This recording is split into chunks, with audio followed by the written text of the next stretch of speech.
New express news 24 ताजी बातमी ताजी चर्चा सर्व घडामोडींचा अचूक वेध घेणारं न्यूज चॅनल। पूर्व विमानस्थातून दोन भावांनी मित्रांच्या मदतीने रोहित बाळू तडाके याचा खून केल्याचे तपासात स्पष्ट झाले आहे। या प्रकरणी संदेश विनोद पाथरवड, राहुल विनोद पाथरवड, नाथा उर्फ शंकर पुंडलिक जावीर यांच्यावर खुनाचा गुन्हा दाखल करण्यात आलाय।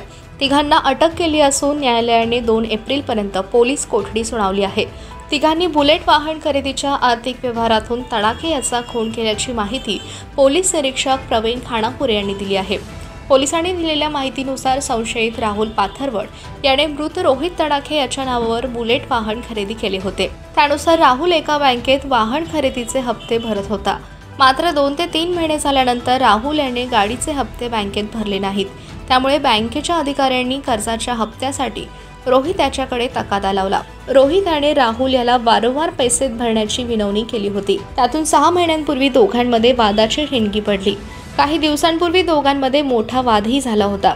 दरम्यान यावर तोडगा काढण्यासाठी शुक्रवारी रात्री 10:15 वाजण्याच्या सुमारास राहुल याने रोहितला साईट नंबर 102 मध्ये आंबेडकर मैदानात बोलवून घेतलं।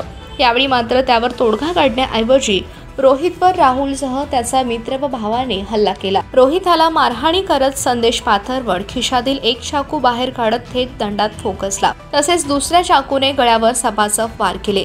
या खुनी हल्ल्यात रोहित रक्ताच्या थारोळ्यात मैदानात पडला। हल्ल्यानंतर तिघे पसार झाले। गावभाग पोलिसांनी अवघ्या काही तासातच मुख्य संशयित राहुल पाथरवड व संदेश पाथरवड यांना अटक केली।